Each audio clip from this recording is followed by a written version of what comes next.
Our next guest has faced and overcome significant life challenges since his HIV diagnosis at 19, drawing from principles of positive psychology and attachment theory. He advocates for young adults to assert their voices and challenge age based dominance in professional environments.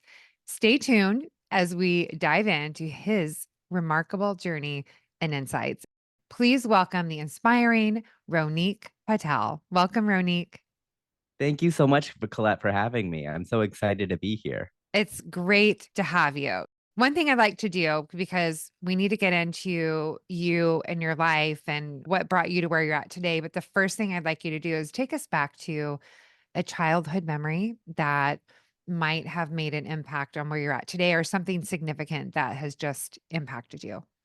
That's a great question on childhood memory. Do you ask all of your interviewers this? I do. Yeah. And also, where were you in the world? Okay. I would say a childhood memory that impacts me, probably not the most, but just sticks with me was I was in grade school in fifth grade, and the elementary school was right up the street from my house. So it's silly to take a bus to go to school because it's just right there. So I would walk there. And I was part of the Mile High Club in fifth grade. And so before classes started, I would go to the track, we'd run a whole mile, and we'd get like this foot for a keychain. And I loved doing that. That was a favorite part of my day at school. How And there smart was, was your school for running kids before they got in the classroom? and then I we're all mean, exhausted by the time we brilliant. get back Work in. out the energy. But there Oh, was one time in particular that I did the mile and then I walked home. I didn't go to class that day. oh. And I totally skipped school. And my mom was like, "What are you doing?" And she like dragged me back into school. But I just remember just only focusing on that mile. And I was so dead from that mile. I just didn't care about anything else. So was this voluntary or it was Totally. mandatory? It was. It was totally, but it was like a big ego thing because I wanted as many Oh. of those foot keychains as I possibly could have. So even if I didn't feel like going to school, I still made it to that mile. Do you still have any of those feet left today? No, I should. I wish I did. That was my Your little mom probably trophy. slowly trickled them out of your room as you aged. I know. We can I get know. rid of these now. I know. Right. Okay. And then where were you? I was in Torrington, Connecticut. So it's like the Connecticut. Okay. northwest corner of the state. We didn't grow up with very much money, so it was a very blue collar part of the state. It's it's funny because the area itself is beautiful. It's just where all the blue collar people work for all the wealthy people around us. So it Okay. was always a running joke. Torrington is not the greatest, but we didn't grow up with very much money, and I actually loved growing up there. Okay. Beautiful. It's a beautiful state, Oh, really. it really is. Yeah. Yeah. You've been to It's gorgeous. Connecticut. You I know what have. it's like here.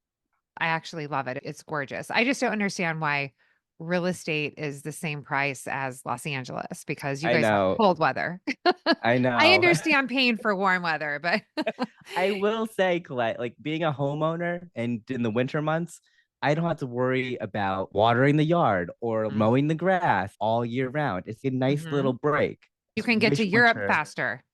Exactly. Although you There's can so get to many. Hawaii and Australia faster. Yeah, exactly. That's true. That's true. We have that for us. Oh, okay. You have a great childhood, it sounds like. And so, what led you into college? And I want to lead up to your experience. Who were you? What were you Yeah. doing before the experience at 19 happened? Yeah, I grew up with a very traditional, stereotypical Indian household Okay. where the expectations are really high. They expect you to go to school, they expect you to have good grades. Now, in high school and middle school, I just wasn't the greatest student. I would skip class a lot. I wasn't that motivated in class, and I just wasn't getting the highest grades. But what my mom always pushed us to do was still persevere, still go to school, Mhm. still make it happen. And so it was always an expectation for us to go to college. Went to college and did great in college. I was also a big overachiever in school. It's like night and day. I was taking 7 classes. I had two Wow. part-time jobs. I had a full-time internship. I was just Wow. making it all work. And I graduated a year early. I Wow. studied abroad in Australia. So it was just night and day from when I entered college from when I was in high school. But it was really amazing to see my mom really energized by how well I was doing. And then that was almost addicting. Mm. And I did so many different things in my life. When I was a senior in college, I started my own public speaking business. And I would speak at schools nationwide talking about HIV because I was diagnosed my freshman year in college. And that didn't pan out the way I would like it to have, being just recently graduating college and making it on my own. It just wasn't paying the bills enough. So then I went into corporate America, and then I fast forward to today, wrote a book during that time, and now I'm going back to what I started back in college. Making a difference, putting your message out there. And you wrote a book, and it's really fascinating because we had a sidebar conversation about it, but it's called I Am Not Your Boy. And why don't you tell us what inspired that? And we'll get into more of the meat of the book. Yeah, no, of course. The biggest thing that's inspiring of it is the same reason why I started the public speaking business in college was I was hearing a lot of my peers saying so many scary things, and I kept my mouth shut about it because who was I to say anything about it? And also in college, people didn't know my HIV status. Like people would say they would have unprotected sex in front of me, and I would just squirm inside and I didn't say anything about it. Mm. And even today, I see so many situations that people get themselves into and not even realizing they're in this situation. And it really bothers me, but I let them go on their own path, just like my therapist does to me. But there's inherent dangers when we are not looking at the potential risks of stepping into certain situations. And that's why I made this book, because I saw so many people going through so many scary times where I'm like, there's a red flag there, there's danger signs ahead, and they don't have to listen to all the warnings, but just seeing what potential risks are out there and how to really avoid them. I have seen so many people take on a cleaner, safer path once they see those trigger points. Yeah. So why don't you tell us, if you're comfortable sharing, about Uh, how you think you contracted the HIV and that time in your life where you were a little confused, and which is so normal for everybody. I don't think I know of many high schoolers, especially, that are rock solid in who they are. There's that right, waning and the peer pressure and who am right. I and the influence of now social media that's different from when I was growing up. Tell us a little bit more about that time in your life. Yeah, and I'm totally comfortable sharing about anything. I'm quite honestly an open book. And so when in high school, the way I contracted HIV was it was definitely through sex, but I was a bit confused as to who I was really sexually attracted to, men or women. And up until this point, I was with both men and women. In college, early in college and high school, a lot of people made fun of how feminine I was. Mm. And I was with women and I had a girlfriend, but people would still make fun of how feminine I was and saying that I was gay and whatever, and how I wasn't accepting of that. I never really truly felt gay. And that's why I struggled with trying to come out to that, because I never felt it was my true identity. I experimented in college and contracted HIV. I don't know who I got it from, whether it's man or women, but I did tell everyone I had sex with prior. And then once I found out my HIV diagnosis, I just went down the path of being a gay man because I just found it more acceptable in that community than it would be with women. And I was already receiving so much stigma with sexual encounters and intimacy and partners with HIV at this point, because this was a long time ago. I was 19, and to try to tell someone that you're intimate with that you have HIV and you could possibly infect them at that time, we didn't know enough then, was scary. Now we know that we can't actually give it because you're undetectable and the meds are amazing. And the meds were really good back then too, but we just didn't have enough research. Fast forward a decade after that, I was so uncomfortable and out of living in this gay world because I just wasn't fully satisfied. I wasn't satisfied sexually. I didn't find the most meaningful connections with men. I just I couldn't possibly feel my full self. And so I took a bold step to date women again. And it's harder to go from a gay man to being with women because first off, people have been so accustomed to you living this kind of life. You go down this path of living this sort of life. And now you're just exploding that little definition or identity of you. And that was really tough. Do you And think it's that any of your friends at the time shunned you because of that, or thought that maybe you were confused, or were they accepting of it? Colette, I think honestly, people like me better as a gay man for many reasons. But and I think it's mostly like women feel just not as, So you feel very comfortable with the gay man around because they don't have to very worry about anything. The gay best exactly. friend. Yeah. Exactly, Yeah. exactly. And there's so many other scenarios too, Yes. but Right. that Right. especially. But I think there's a lot of judgment that looms. A lot of the stereotypes like, oh, you'll go back to men, or you're Mm, just going through a little phase, mhm, or you're truly a gay man and you just don't know it yet. Or there's mhm. a lot of stigmas. And the thing is, it's really for me to decide. And I don't think a lot of people fully understand that. And I wouldn't take these steps, or I wouldn't have taken these steps had it not been for something I truly wanted. It's so much easier being a gay man than to try to be into this new identity. But that's also not the reason why I wrote this book. This book, I Am Not Your Boy, really is geared towards relationships, not necessarily the gay community, but it's not why I wrote it. It's not trying to transition people to a different identity. It's just trying to pinpoint how you can work on your inner child and really discover what you truly want and be Mm. confident and authentic in that message of yours. And that's why I really made a self help book to help people do that. And my journey might be different than others, but it's Sure. just a way for you to understand yourself more.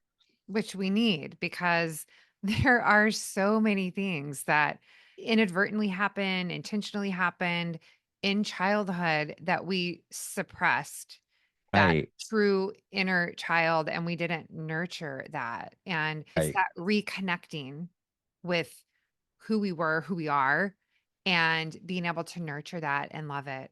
So I like that. And I want to bring it back though, because we did talk about something else, which was a fascinating dynamic, which was you said in the heterosexual world where there's a relationship with a young woman and an older man, that if something foul is amiss then or comes to play, they'll be called out and Right. they can be called out and they will chastise the man and say, how dare you, Right. this woman. But in the gay community, it's a little It's different. So not. why don't you tell us about that? Yeah, it's sometimes it is, don't get me wrong, but in the straight world, it is easily called out. There's terms like gold diggers, there's a controlling dynamic, there's men who are manipulating, there's men who only are with younger women, and men get stigmatized for that in the straight world. And the gay world, not necessarily, because it's much more common to have bigger age gap differences in the gay world.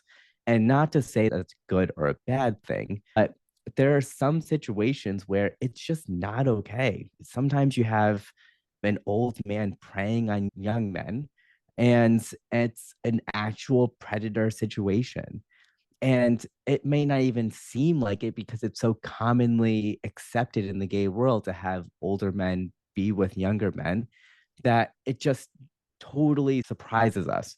And there's so many situations where older men can take advantage of young men by controlling them, by manipulating them, by gaslighting them, by love bombing them and controlling them. And so young men need to find that security to be in that vulnerable situation because it really is a vulnerable situation. And young men may not feel the need or even see the need to create that kind of safety.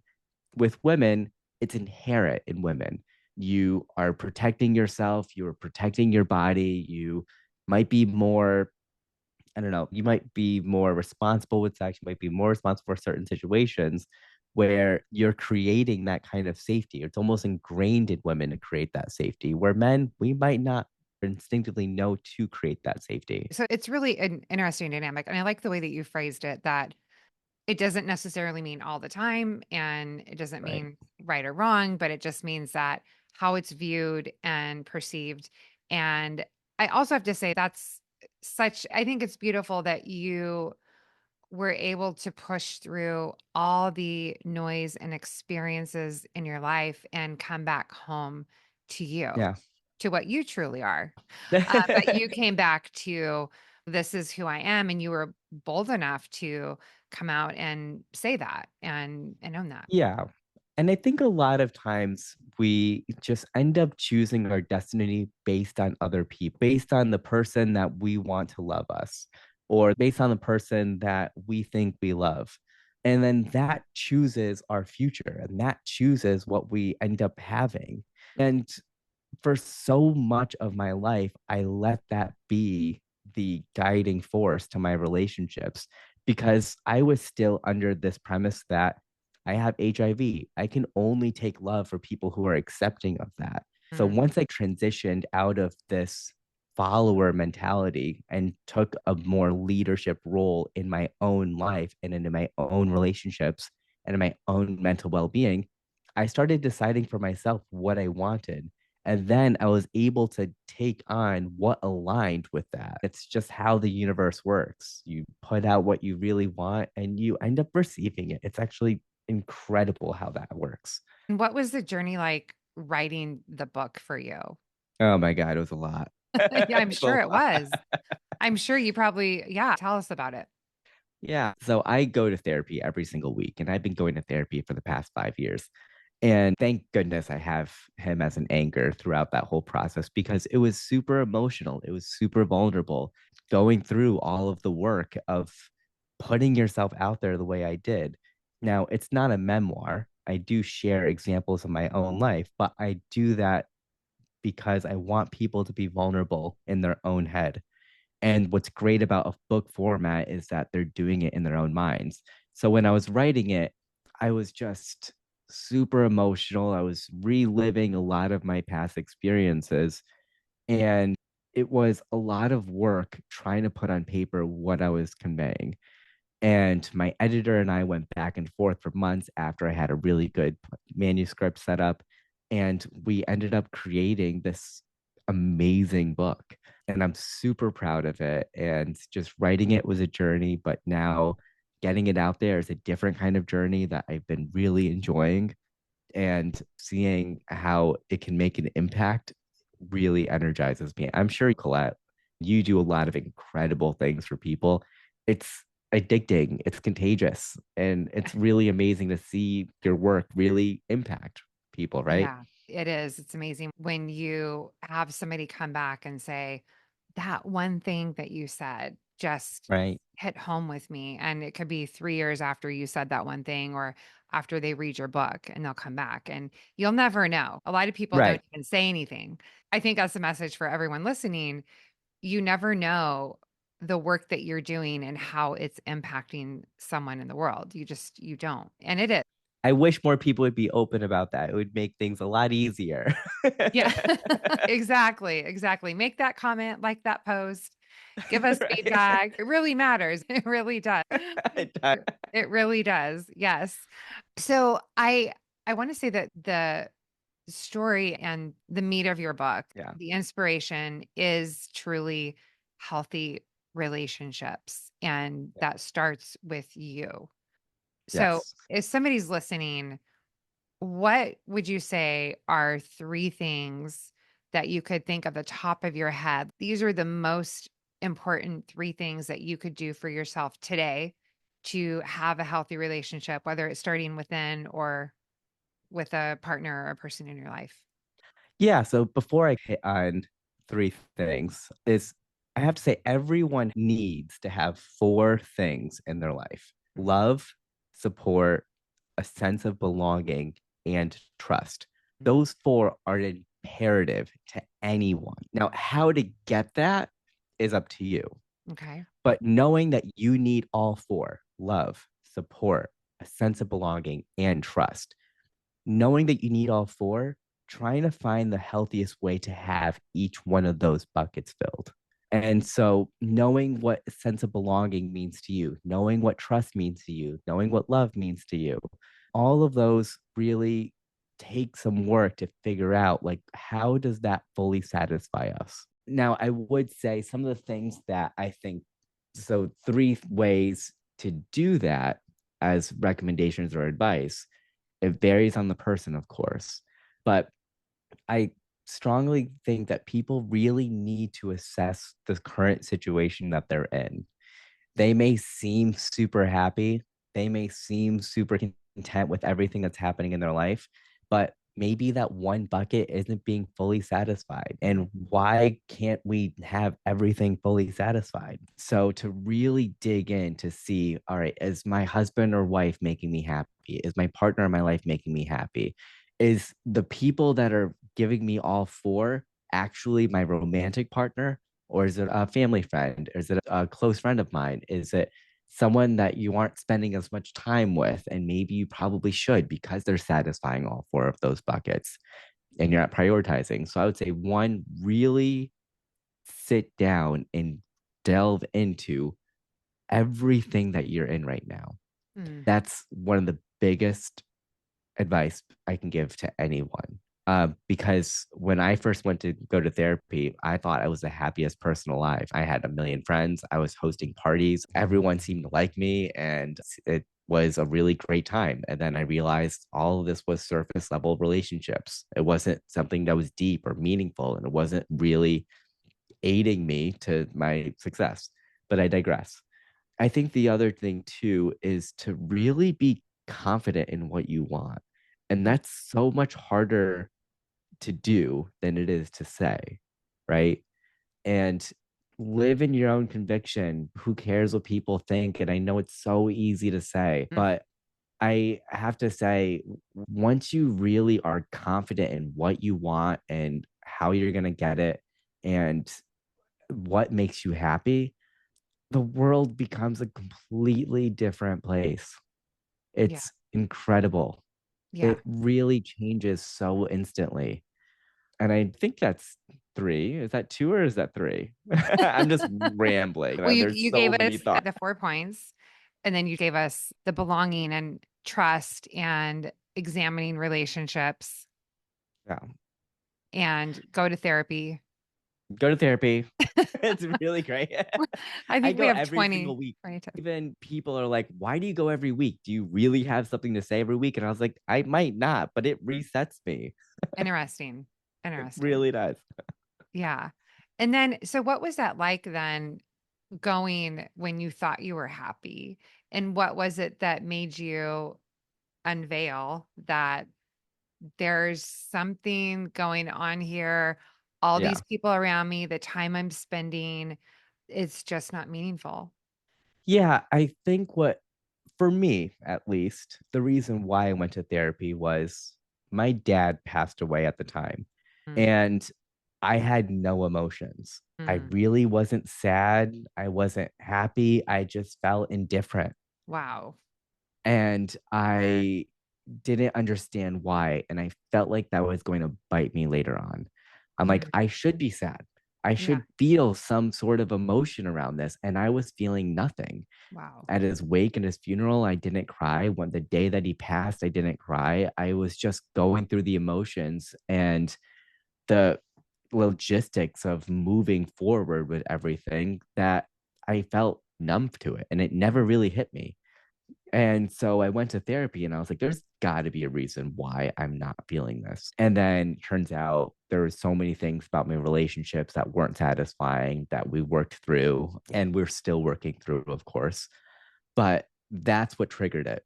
It wasn't because I was in a bad relationship with myself. I then later came to know that, but it was just my dad passed. I was feeling nothing. What's going on? Yeah. It's self-awareness Yeah. too that you caught that and saw that. And then how you said it's been 5 years since you've been going? Yeah. Every week. every week for 5 years. That's inspiring. And what do you tell the people if they haven't been able to find that therapist? Because I know that's an issue when Of you go course. somewhere and it's just not a fit. What advice would you give? Yeah, a therapist isn't always easily accessible, right? And I totally understand it.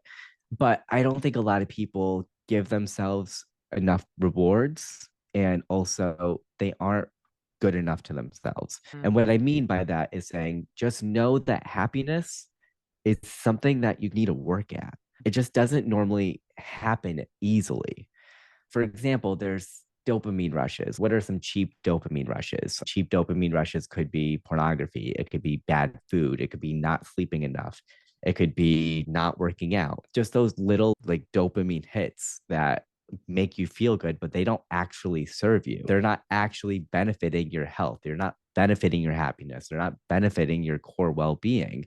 They're just cheap dopamine rushes. So, recognizing that happiness isn't something that just happens, it's something you have to work at every day. Yes, that's so true. And I love Joe Dispenza when he talks about people that are stuck in these ruts, how Yeah. it just triggers the release of dopamine, of other things that your body is just addicted to. Yeah. And the cortisol, like when you're in that fight or flight and the cortisol rush, and your body's addicted to it. And therefore, it addicts your personality and who you are, how you show up in the world, how you don't show up for yourself. And it's this trickle down effect. So I Yeah. think people listening, understanding what is it that you could do in your life, examine something. And I like to say, start small. You don't Yeah. have to go in and conquer the world at Yeah. once, whether it's diet, lifestyle, friendships, relationships. Just Yeah. go in and just sit there with yourself and examine. And what would you say to people that have never been able to sit alone? Like the types that could never sit still for a second, especially alone. It's funny. Before I answer that, I have to admit to you, Colette, there was a time where there was one day I was just like sitting and I was looking for food and I came across your granola and I was like, this is perfect. I was so tempted to reach for ice cream. And I don't even have ice cream in the house, but I was going to drive to the grocery store just to have something. And then I came across your granola and I'm like, I'm saved. I'm happy I could save you. It's like those little things, right? Yes, and there's exactly.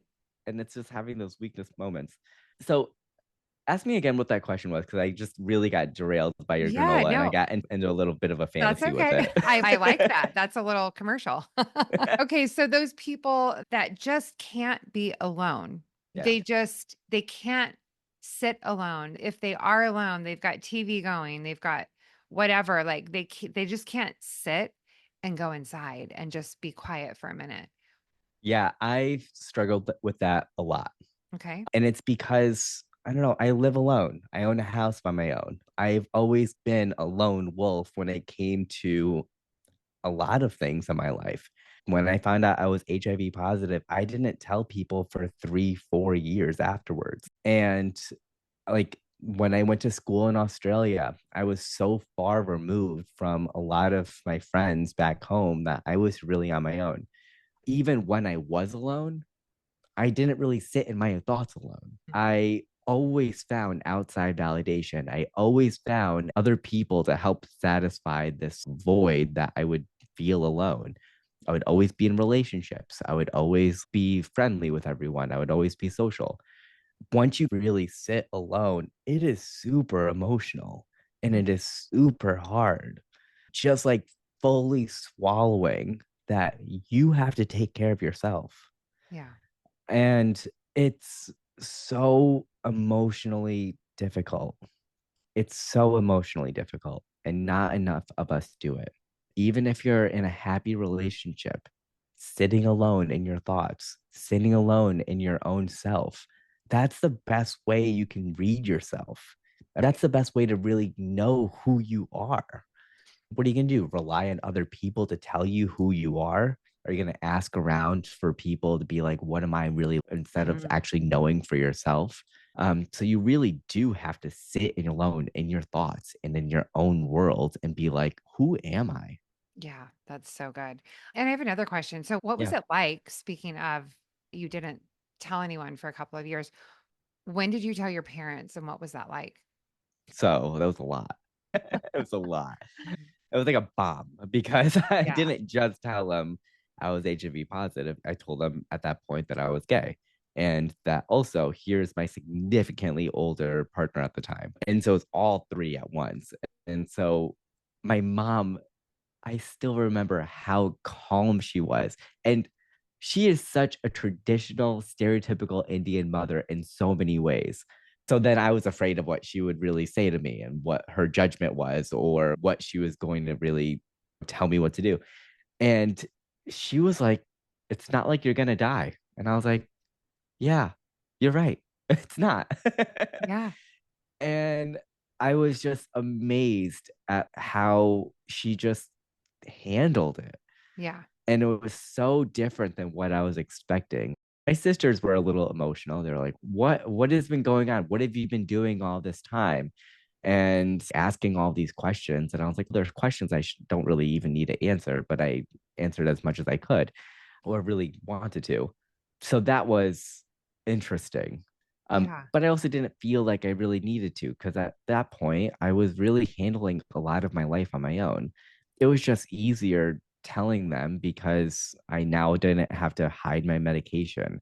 They can understand why I was emotional about certain things and then what my trigger points were. It was nice telling them because I felt more of myself around them. I wasn't Hmm. hiding that part of my identity from them. But it was difficult. There is power in being vulnerable. There is power in showing people your full authentic self. Now, do you need to do what I did and put it all out in a book? No, it's not easy. One, Of two, it's course. really important to have boundaries, especially with people who might not accept you for who you are. And why should you share that part of your life with them if they're just not going to really cater to your needs, wants, and desires? Yeah. One of my favorite things or sentences is no is a complete sentence. Like that. No is a complete sentence. Yes. You're absolutely right. Yes. Instead of no, because blah, blah, blah, blah, Right. blah. And it's just, and I've had to practice that in my life because I am Right.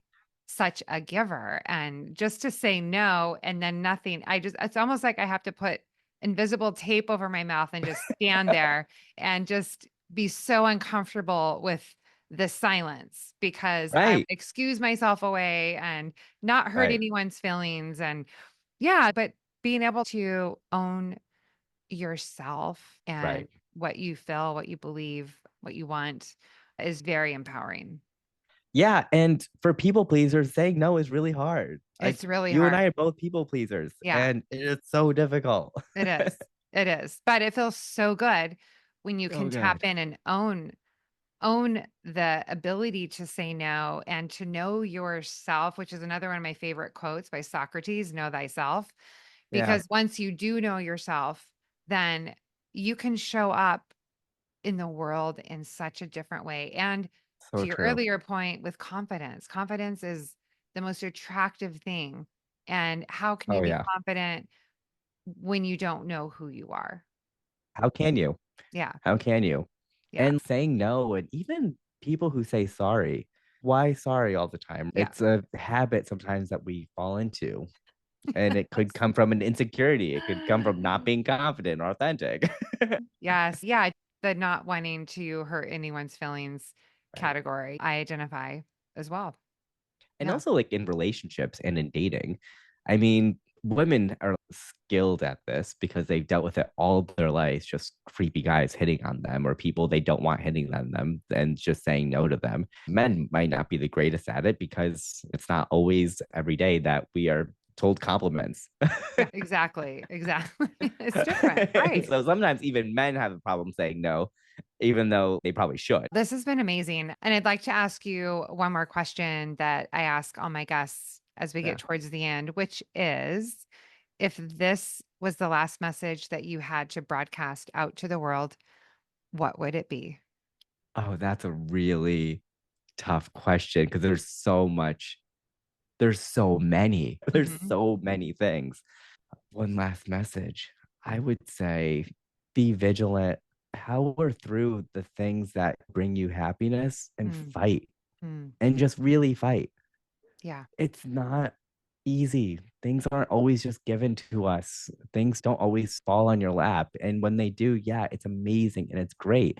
But some of the best rewards, some of the best things we have is because we're vigilant and we fight for it. And it's not easy, but keep at it. I like that. I love that. So please check out Ronik's book, I Am Not Your Boy. And for those of you watching, he's holding it up. And why don't you tell people where they can find you and your book? Yeah. So the book is available at Barnes and Noble and on Amazon. And Congratulations. so thank you. It's been really amazing. Amazing. You can follow my Instagram page at the Ronek Patel or my Twitter or my Facebook page. I put up some short videos of myself, some short relationship guidance books every week. And I have events that I go to and I host and I announce them all on there. But I really hope you'll check out the book. Just, I guarantee there is a message in there for you. And it helps resonate with women, with men, with people in relationships, people finding their own happiness, or even understanding other people. I've had so many parents say, I did not understand what my kid was going through or how I can help them navigate things in life, to adults just being like, I didn't realize how much of a predator I was, or how my actions impacted other young adults, Mm. and how young adults found some power in it. But I digress. So it's available on Amazon and Barnes and Noble, and you can follow my social media handle at the Ronek Patel. Okay. Thank you so much. I appreciate your time and coming Thank and you. being so vulnerable and sharing your story and from a pure heart, wanting to help others. That's where your message comes from. So please check out Ronik and his book, I Am Not Your Boy. I think it's very inspiring. Thank you so much. Thank you so much, Colette, for having this platform for people like me to share their thoughts. And I'm so excited to be on your show and just share my book with you and share my book with your audience. I thank you for all the work that you do. Absolutely. Thank you. Thank you, Renee. All right. And everyone else, if this inspired you, please share it with your friends. And until next time, be well.